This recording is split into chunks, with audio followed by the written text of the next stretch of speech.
Hi, welcome to another edition of Bringing Hope to Alzheimer's. I'm Ann Fraser, and I'm sitting here with my good friend, Rusty Fracassa, and he is the lead lawyer and the owner of Paths Law Firm. So welcome. Thank you, Ann. Thanks for coming today. We had you on, I think you were our very first guest.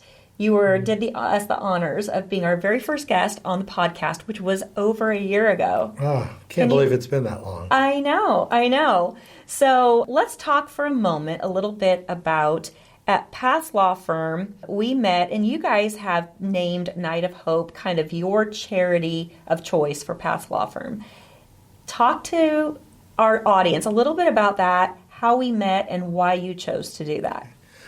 Well, it was a few years ago we recognized that we really needed to give back a little more. And so, that's always with time, talent, and treasure. And so we were just looking at where do our interests lie and what are we running across.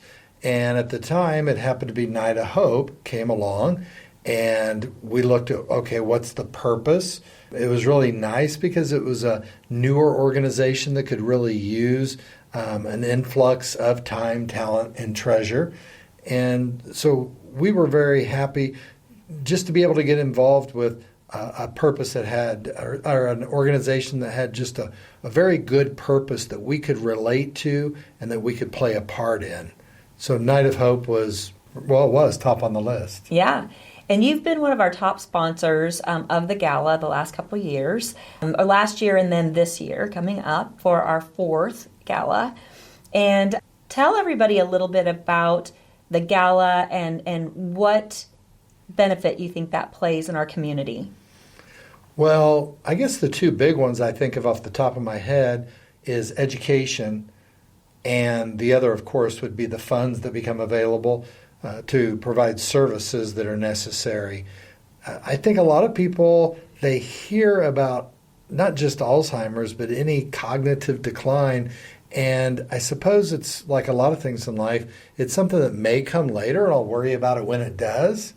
But I think that the education and the awareness earlier plays a big part, and so that's important. And the gala, just because of the publicity and the glitz and the glamour, people pay attention to it. So I think, I'm not sure if that was the question. Yeah, but no, that's good. that's I my like answer. That. Thank you. I like that. And then you also play another big role in our organization. So you are on our advisory board. Mm-hmm. So tell the audience a little bit about, what being on the advisory board does and what's your position in that. Well, I personally don't feel like it's that important of a position. Oh, hush. Just because I just feel like everybody else does so much more than I do. My position on that is really, it's more of a legal affair, just looking at things more from a legal nature when you're, for example, going to a concert and you're going to be taking pictures and talking about posting pictures, just talking about making sure you don't run into any possible legal issues with publication of that. So the part that's played, I guess it's a bigger part just simply because there's not a lot of people available to do it.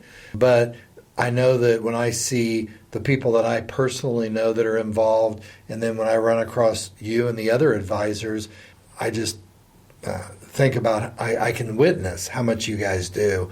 So I guess it's important just that it takes all kinds, whether it be a little toe or the head or a hand, to put the whole body together. So whether I be a little toe or not, I guess it does make a complete body. And I find it very fulfilling to be a part of it. Thank you for being a part of it. Yeah, you play a big role in it because, after... Maybe the big toe, not the little toe? Yes, at least. Maybe the foot. Oh. No, we became our own 501c3, and we are, as you know, trying to keep the funds here in Kansas City and really support Kansas City in not only the awareness and the brain education, but also local companies and local business owners like yourself that are doing things for the very purpose of helping people. Because really at the end of the day, you guys help people, especially going through some of the toughest times in their life. So tell people a little bit about Paths Law Firm and how it specifically relates to Alzheimer's, dementia, or people needing trusts and all those types of things? Well, I guess the education is the first part because the caretakers need to have their minds cleared and they need some relaxation. The second thing that I always harp on, no matter what, whether you're suffering from a disease or not, is durable powers of attorney. Now, the healthcare is important. I don't want to say it's not, but it's not often reviewed.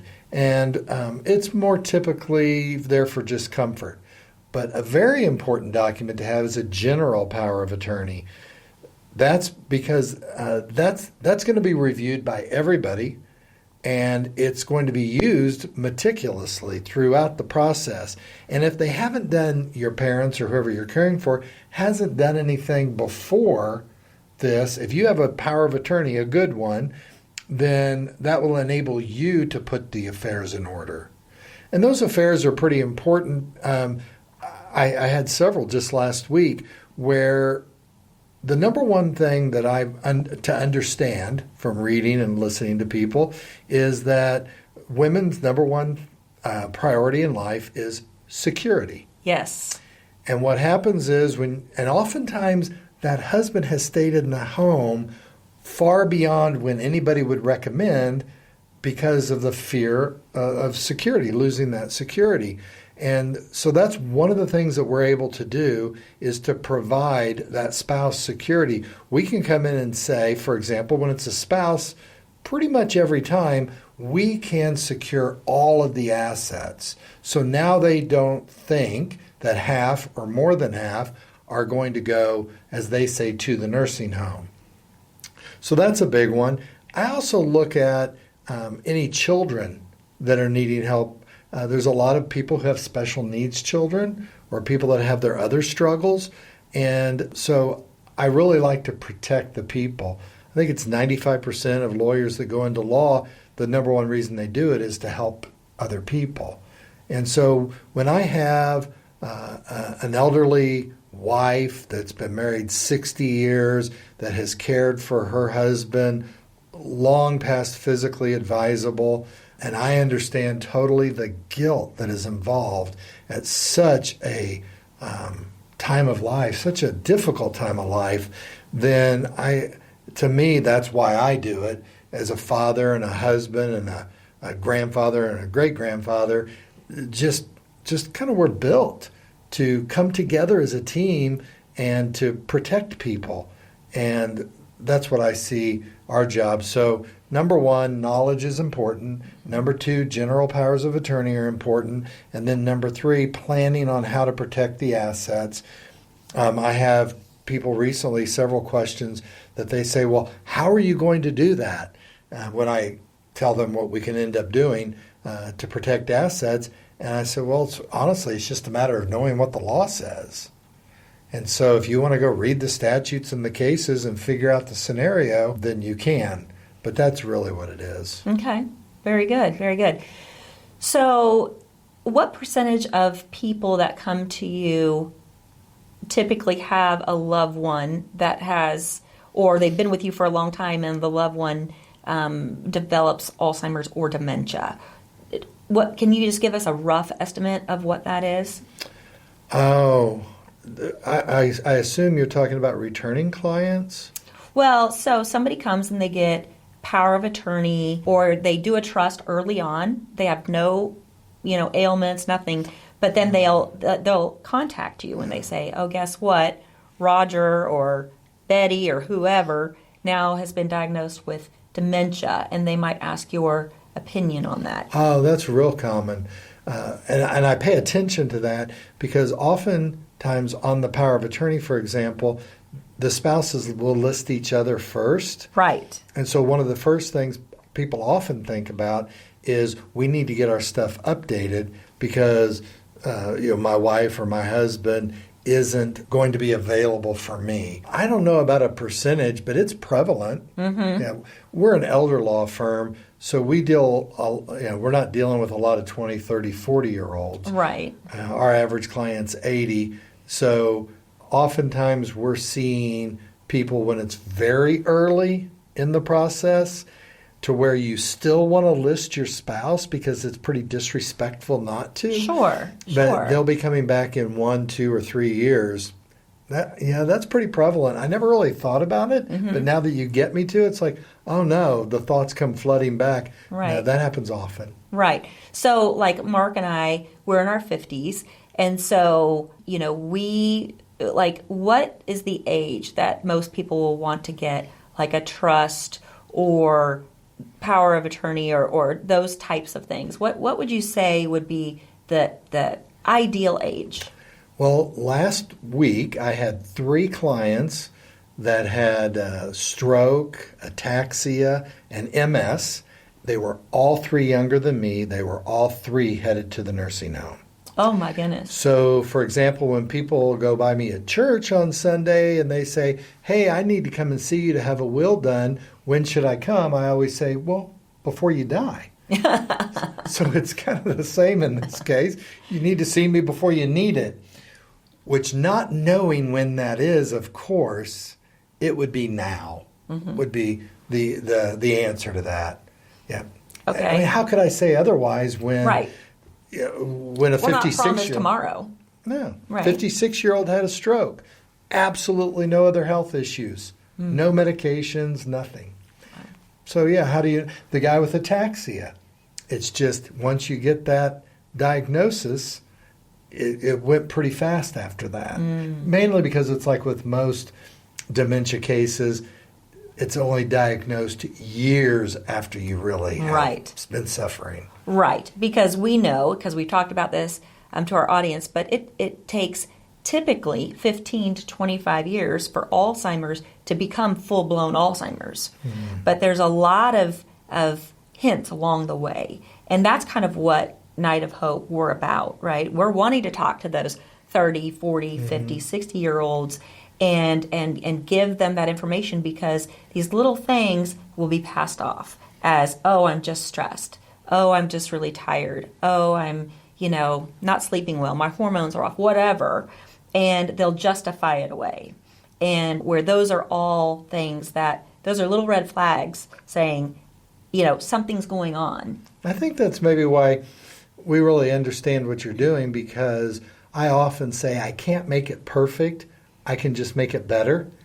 And that's really what Night of Hope is doing with the education. Right. Is it's not going to go away. Right. But we can certainly make things better. Right. Well, there is no cure. So I'm not cured, but I am living a full life with 100% of my cognition. And that would not be possible without knowing what I know and the education that I now have that I'm trying to talk to people and let people know about.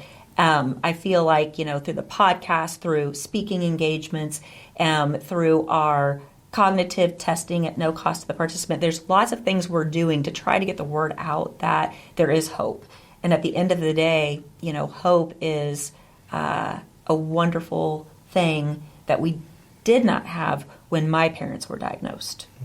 I've kind of understood that sticking our heads in the sand is not the solution. I've had a lot of clients lately, well, a lot would be probably 3 that I can think of, that within the last probably 6 weeks that have died within weeks of diagnosis of cancer. But it's like what we're talking about. When the family looks back at signs, they should have seen things and addressed them earlier. And it's the same here. If we ignore those and don't pay attention, then it can get to a point where it's just too late. Correct. And to be honest with you, I often think about, would I rather my mind go but my body stay healthy, or would I rather my body go and my mind stay healthy? And to be honest with you, it's to keep my mind clear.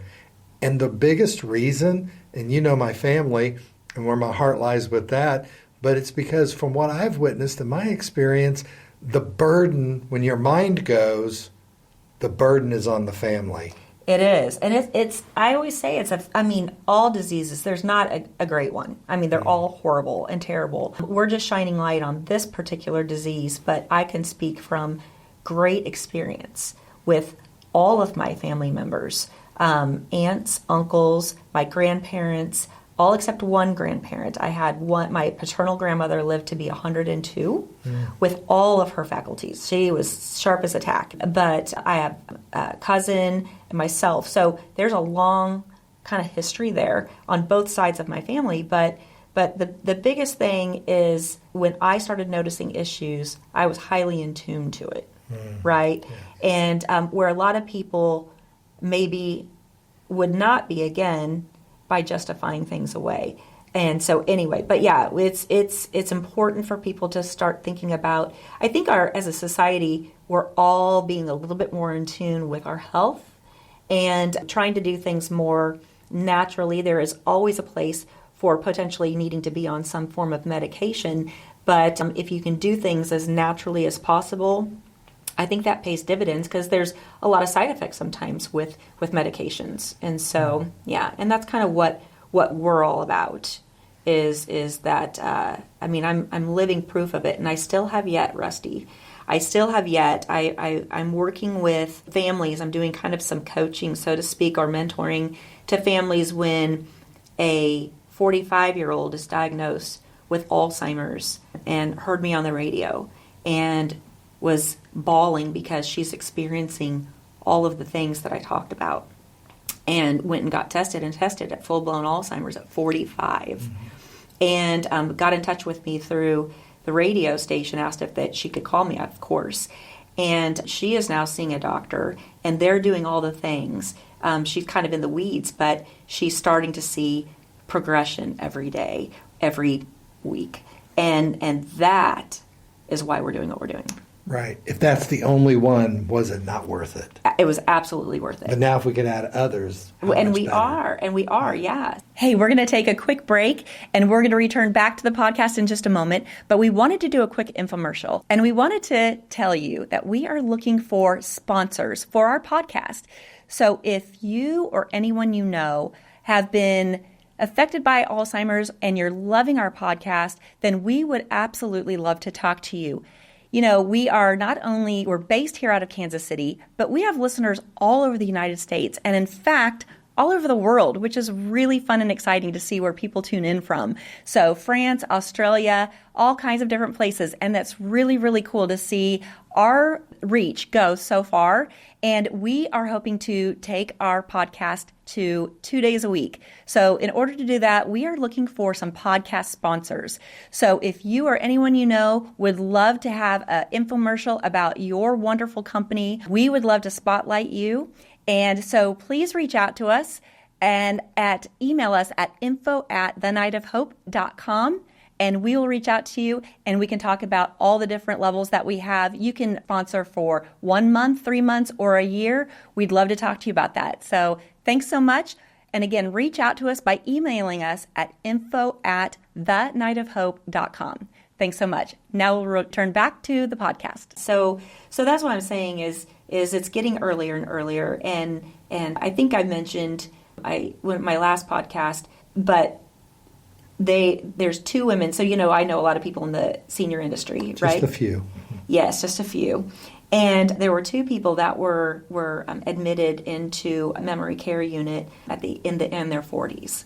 Two in their 40s. And so I'm starting to say this is not an old person's disease anymore. Old people still do get it, yes. But we're seeing this in people in their 40s now and 50s and 60s. And so if you can prevent that or you can reverse that, that's amazing. I think about that with my wife's first cousin who's in memory care now. She entered in her younger 60s, but because they are clients, I was intimately aware of what was going on in the family. And it was such a burden to the children, to the grandchildren. And then I think compare that to my wife, who's completely competent, but she has leukemia and suffered just 1 year ago. She's been suffering from that for a year. And so physically she was quite down, but retained her capacity. How much easier those two scenarios, my scenario was compared to my wife's cousins. Right. So if not even for yourself, for those around you, right. It's a real gift to do the testing and not to ignore it. Right, exactly, because knowledge is power. Yes. And I know a lot of people say, I don't want to get tested because I don't want, every time I forget my car keys somewhere, then I'm worried I'll be like, oh my gosh, I have it. I just said that the other day.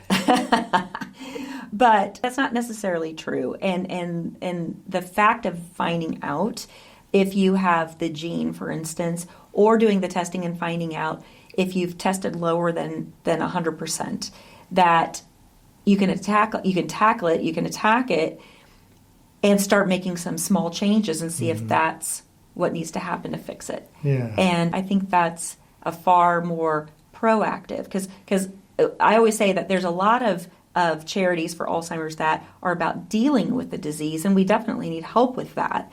But Night of Hope, we're more about healing. There's not a cure, but healing the disease and getting in front of it. Yes. And so it's hard to prove prevention. You can't say when you're 80, I never got Alzheimer's because I did all these great things. Or can you? Yeah. I don't know. Well, let's do the great things and That's right. not take a chance. And not take a chance. Exactly. Aw. Well, this was great. I love visiting with you. We love Paths Law Firm. If you or anyone you know are needing to get their affairs in order, as Rusty so eloquently said, sometime before you die, Paths Law Firm would be the place to go. They're fantastic people to work with, and we just love you guys. Thanks for being here today. Thank you, Ann. And if you all have not become an ambassador of hope, I would encourage you to get on our website, thenightofhope.com, and as an ambassador, you can give on a monthly basis. So whether it's $5 a month or $10 or any amount, we would be so grateful for you to do that. That will help us be able to continue to do our podcast, continue to do things like our free cognitive testing. We have our brain box coming out, and your support helps to go take care of all of those things that we're doing here in the community and beyond. So thanks so much for tuning in today. We appreciate you, and we'll talk to you next time on Bringing Hope to Alzheimer's.